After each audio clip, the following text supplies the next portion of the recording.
What's up, everyone? My name is Colin Moriarty. I'm senior editor of IGN. I'm here with David Ballard from Naughty Dog. He helped design and create the multiplayer component of The Last of Us, which is, an awesome multiplayer component. I think it kind of came up and surprised a lot of people about how good it was.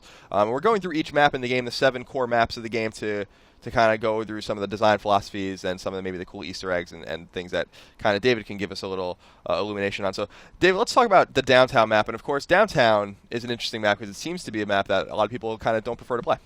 So, breaks my heart. Absolutely breaks my heart. I love this map. This was actually one of the ones I was most passionate about while making it. You can tell in the amount of detail I put into a lot of the art. There's a lot more foliage in this map than any of the other maps. A lot more destroyed. Very interesting environments. And so, yeah, when I see that, when I hear that people, prefer not to play on it as much, or that doesn't play as much, makes me sad. But I think we've identified some of the reasons and whatnot, and hopefully we'll be able to definitely address it in future multiplayer experiences and whatnot. But I'm gonna talk a little bit about why I think that it is, but also why I think it's an amazing map, and okay. Hopefully more people will see it in the light that I see it, and why I love to play on it. But this map is it's very much like the other maps. It has the 2 bases. It's very linear. It's got a lot of interesting angles in how you play it. It's a very sniper-friendly map, and I kind of intended this to be the sniper map. Every game has got one or 2. And this is definitely one that's for it. But also, I think one of the reasons that it's not as highly considered as other maps is because it's a night map, and we've found that night maps tend to be less liked because it's dark and it's hard to see, and gameplay becomes a little tougher and harder and whatnot. So yeah, people are gonna have a little hard time on darker maps, and It does scare me a little bit when I play on it. Absolutely, and that was also part of the intention. I mean, we wanted to set that mood and that theme. We took this from the outskirts section of Boston, and from the single player, and that's a very scary map. It's nighttime. And during the single player, it's raining. We removed the rain here. It's because it was night, we wanted some visibility, and so we wanted people to be able to see better or not. And also it gives cool mood. So here we have some fireflies, right? And this is my boy Rodney Reese put these in for us, and just trying to get this mood, and just a really good setting for players to play in. Right. So this side of the street we have there was like an earthquake or something, right? And so this whole street's been demolished and whatnot. And this obviously that's why we have these buildings that are leaning into each other and have collapsed a bit and whatnot. There's also from the lore of the single player that the army came through and bombed a lot of it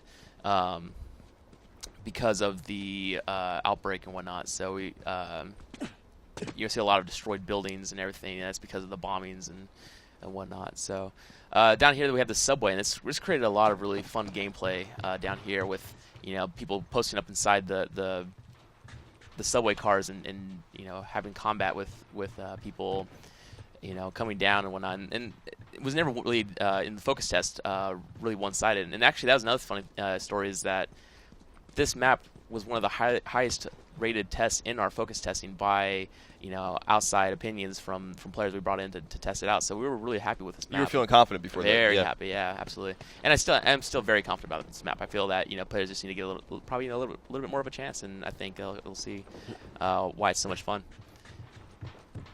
So what? Let's address some of the. You guys obviously read the forums. You guys are very receptive to feedback from your fans and your players.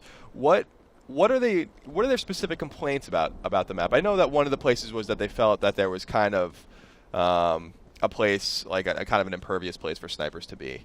I know that they felt like there was a kind of an ability to camp in this map that is not available in the other maps. So yeah, this actually goes back to our original game design. That was a part of it, was these bases, and these bases were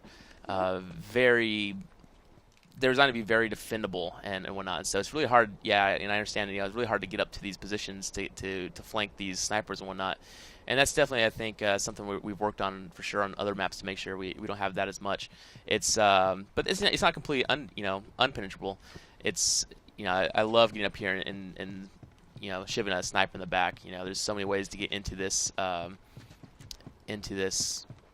this base here, and to allow people to sneak in, we created a lot of these flanking routes. So back here you come from behind this bus to this police car, and you have to wait and sneak and get past these any sniper who's up there, and you wait till their attention is drawn, then you can get in. And then there's a couple ways to get back over here. Sneaking up, back routes. Thought you'd probably been pretty appreciative of all the American history. Yeah, it's very cool. This is a very cool part of this map for sure. Yeah, it was a lot of fun to make. Very interesting decor and architectural detail, and this is obviously, it was kind of a modern game. Even it's post-apocalyptic, but like a lot of the settings were modern. So go back in time and create a very old building was a lot of fun as well. So awesome.